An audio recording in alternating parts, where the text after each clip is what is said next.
নমস্কার, হাই নিউজে আপনাদের সকলকে স্বাগত। আমি শ্রীপর্ণা রয়েছে আপনাদের সঙ্গে। শুরু করছি আজকের নিউজ টুডে। শীতকালীন অধিবেশনের শেষ দিনে উত্তপ্ত সংসদ। বৃহস্পতিবারের পর শুক্রবারও আম্বেদকর ইস্যুতে হইচই দেখা দিল সংসদ অধিবেশনে, যার জেরে অনির্দিষ্টকালের জন্য স্থগিত হয়ে গেল শীতকালীন এই অধিবেশন। কেন্দ্রীয় স্বরাষ্ট্রমন্ত্রীর ইস্তফা দাবি করল কংগ্রেস। পাল্টা রাহুল গান্ধীর বিরুদ্ধে ধাক্কাধাক্কির বিষয় নিয়ে হট্টগোল শুরু করল বিজেপি। ফলত অনির্দিষ্টকালের জন্য মুলতবি হয়ে গেল সংসদ অধিবেশন।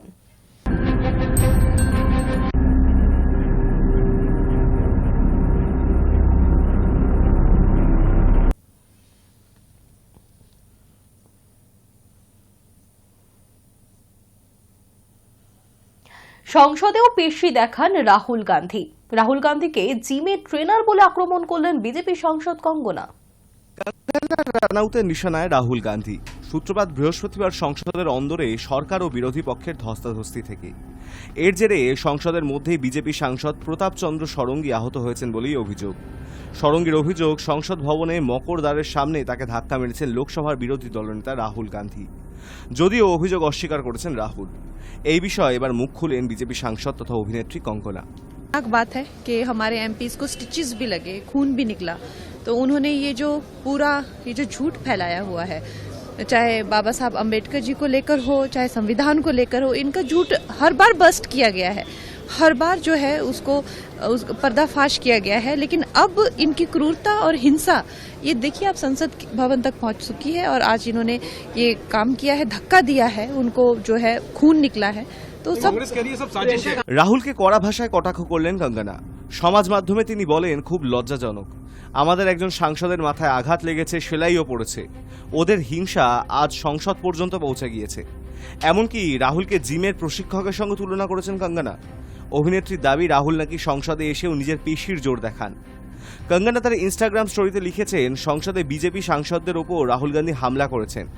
এই লোকটা সংসদে নিজের হাতের পেশি দেখাতে আসেন, যেন কোনো জিম ট্রেনার। এবার লোকজনকে ধাক্কা দিলেন, ঘুষিও মারলেন। রাহুল গান্ধীর কোনো সম্মান নেই। ঘটনার সূত্রপাত কেন্দ্রীয় স্বরাষ্ট্রমন্ত্রী অমিত শাহের আম্বেদকর মন্তব্য থেকে। এদিনের ঘটনায় মাথায় চোট পেয়েছেন ষড়ঙ্গী। সতীর্থ বিজেপি সাংসদ এবং লোকসভার কর্মীরা ধরাধরি করে তাকে বাইরে আনার পরে ষড়ঙ্গীকে দেখতে আসেন রাহুল। তারপর আহত সাংসদকে হাসপাতালে পাঠানো হয়। ষড়ঙ্গী বলেন, রাহুল গান্ধী এক সাংসদকে ধাক্কা মারেন, তিনি আমার গায়ের ওপর পড়েন, ফলে আমি মাটিতে পড়ে যাই। Hi News Network. চলবে উড়ালপুল তৈরির কাজ, আর যার জেরে হাওড়া ব্যান্ডেল শাখায় আগামী 42 দিন ট্রেন পরিষেবা নিয়ন্ত্রণ করা হবে। এক মাসেরও বেশি সময় বাতিল থাকছে বহু লোকাল ট্রেনও। হাওড়া স্টেশনের অদূরে চলবে উড়ালপুল তৈরির কাজ, আর সেই কারণে হাওড়া ব্যান্ডেল শাখায় আগামী 42 দিন ট্রেন পরিষেবা নিয়ন্ত্রণ করা হবে। এক মাসেরও বেশি সময় বাতিল থাকবে বহু লোকাল ট্রেন। দূরপাল্লার কিছু ট্রেনের সময় বদলাচ্ছে, আর কিছু ট্রেন নির্দিষ্ট সময়ের বেশ কিছুটা সময় পর ছাড়বে। শনিবার থেকেই এই ট্রেন নিয়ন্ত্রণ করা শুরু হচ্ছে, চলবে 1 ফেব্রুয়ারি পর্যন্ত। অন্যদিকে যে লোকাল ট্রেনগুলিকে বাতিল করা হয়েছে সেগুলির পরিষেবা স্বাভাবিক হবে আগামী 22 জানুয়ারি। এই সময়ের মধ্যে বাতিল থাকছে হাওড়া এবং ব্যান্ডেলের মধ্যে চলাচল করা 15টি লোকাল ট্রেন। বাতিল থাকছে আপ এবং ডাউন মিলিয়ে 5 জোড়া শেওড়াফুলি লোকাল, 1 জোড়া বেলুর মঠ লোকাল, 1 জোড়া শ্রীরামপুর লোকাল। এতগুলি ট্রেন বাতিল হওয়ায় নিত্যযাত্রীরা অসুবিধার মুখে পড়বেন বলে আশঙ্কাও করা হচ্ছে। উড়ালপুল তৈরির কাজের জন্য আগামী 23 ডিসেম্বর থেকে 28 ডিসেম্বর পর্যন্ত 03051 আপ হাওড়া বর্ধমান মেমু স্পেশালকে হাওড়া বর্ধমান কড লাইন দিয়ে নিয়ে যাওয়া হবে। 29 ডিসেম্বর থেকে 1 ফেব্রুয়ারি পর্যন্ত ট্রেনটি রাত 1:50 পরিবর্তে ভোর 3:30 ছাড়বে।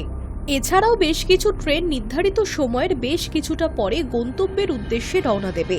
23 ডিসেম্বর থেকে 28 ডিসেম্বর পর্যন্ত দেহরাদুন হাওড়া কুম্ভ এক্সপ্রেস 50 মিনিট পর, দেহরাদুন হাওড়া উপাসনা এক্সপ্রেস 50 মিনিট পর, দারভাঙ্গা হাওড়া সাপ্তাহিক এক্সপ্রেস 1 ঘন্টা পর, মোকামা হাওড়া এক্সপ্রেস 25 মিনিট পর, আজিমগঞ্জ হাওড়া প্যাসেঞ্জার 10 মিনিট পর গন্তব্যের উদ্দেশ্যে রওনা দেবে।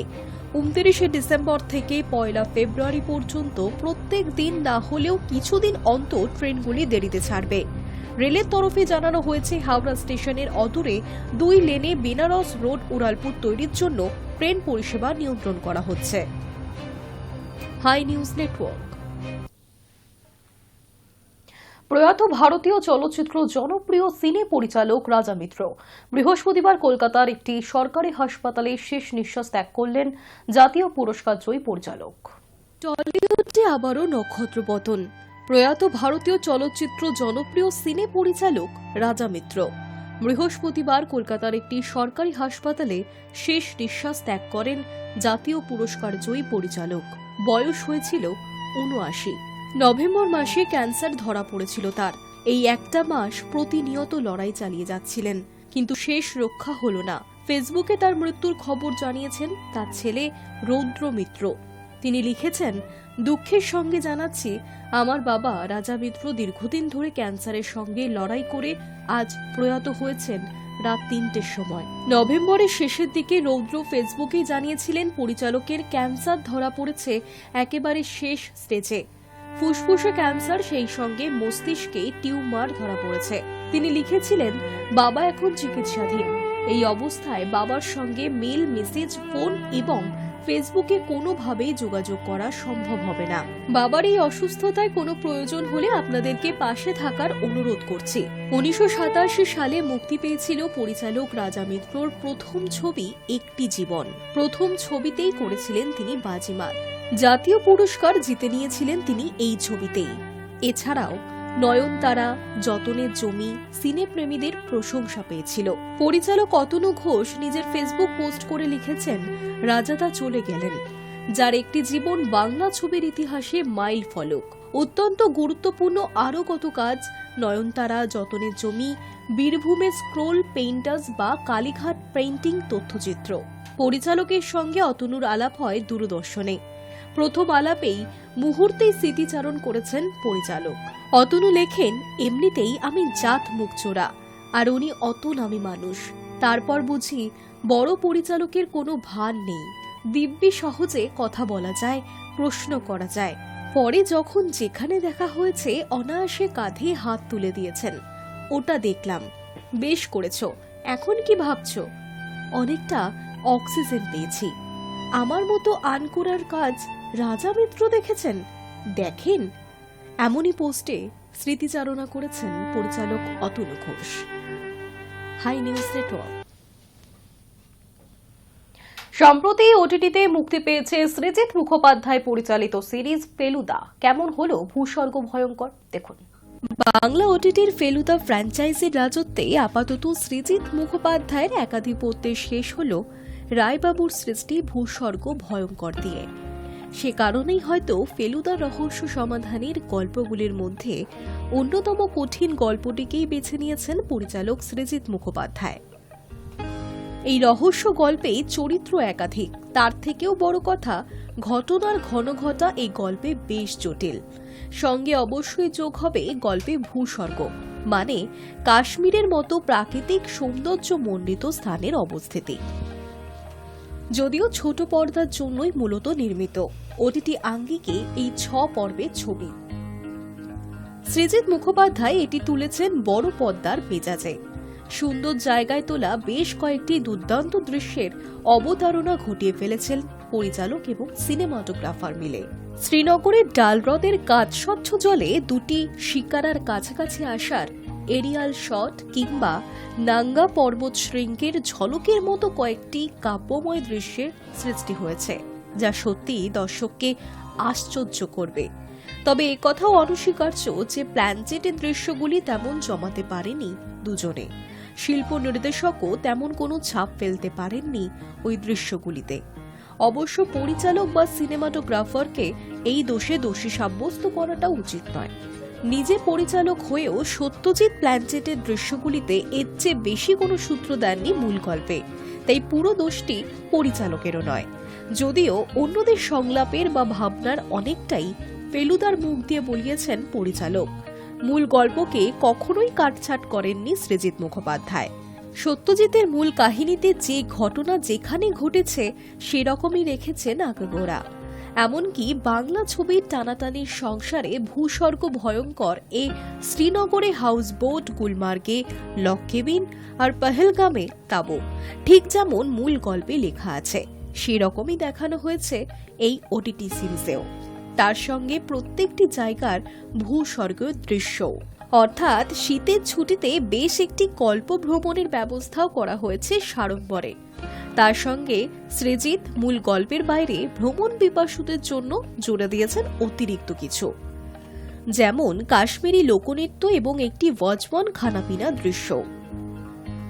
নিজের আপাতত শেষ ফেলুদা সিরিজে কোনো খামতি রাখেননি পরিচালক, তবে তার মধ্যে নিজের তদন্তের গল্পগুলি স্মৃতিচারণের অছিলায় ফেলুদার অন্য কাহিনীগুলির সঙ্গে জয় বাবা ফেলুনাতে মগনলালের আড্ডায় সেই ছুরি ছোড়া দৃশ্যের পুনর্গঠন কিছুটা হলেও দর্শক মনকে ধাক্কা দেয়, বিশেষত রায়বাবুর তৈরি আসল সিনেমাটি যারা দেখেছেন তাদের জন্য। মোট কথা, ফেলুদা সিরিজ হোক বা মুভি, বরাবরই মন কেড়েছে দর্শকদের। সিনেপ্রেমীরা একটু বেশি দুর্বল ফেলুদার উপর। Hi News network.